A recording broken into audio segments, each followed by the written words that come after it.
Hi, this is a quick video to show how to get an accurate pattern when you're making a corset with an overbust, and also just to make sure that the pieces line up even if you're doing a mid-bust or an underbust. This is the pattern I'm working with at the moment. I've gone around it in red so that it's visible. I've finished all the alterations on it so I can show you more clearly. And what I'm going to do is show you with a flexi curve. You could also use a flexible ruler. I think I've got one here,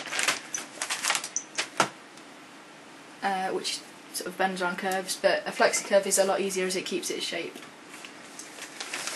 When you finish your pattern, to make it an overbust, I've brought it up. I know the person I'm making this for at the highest point, I've sort of measured out from top to bottom. Basically, centre front, highest point, side and back, from bust to waist and from waist to hips. So I know that certain points on this are accurate. So for instance, I know that I want this to stay this height, and I know that this is where I want it to start. So I measured around this curve here using the flexi curve, and it was 21.3 centimetres. I did the same this side and it was 23.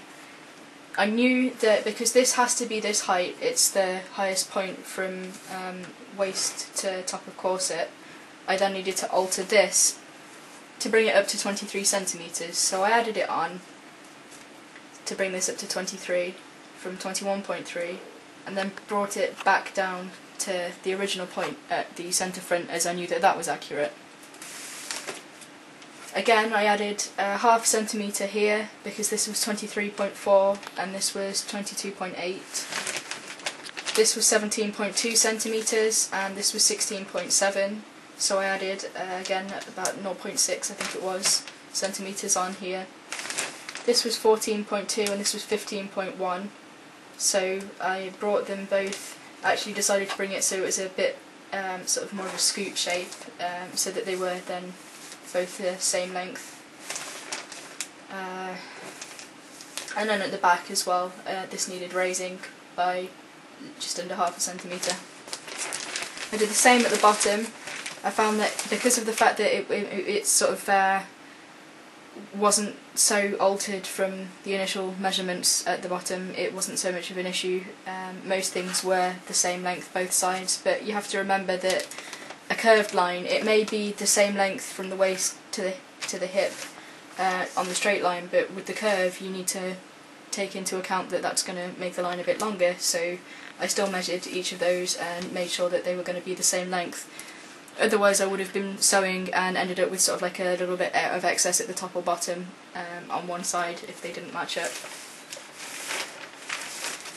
Basically it's a way of making sure that everything's nice and accurate. And another reason why you should invest in a flexi curve if you have, I think this one was £8 from Staples, but I also got one from eBay for £2, so they don't cost too much, and it means that you're going to be able to make your work a lot more accurate. As I said, I've just misplaced the flexible ruler, but you can use that. I just sort of prefer the flexi curve as it keeps its shape. So you're ending up having to do like this, and it's a bit of a pain with the flexible ruler.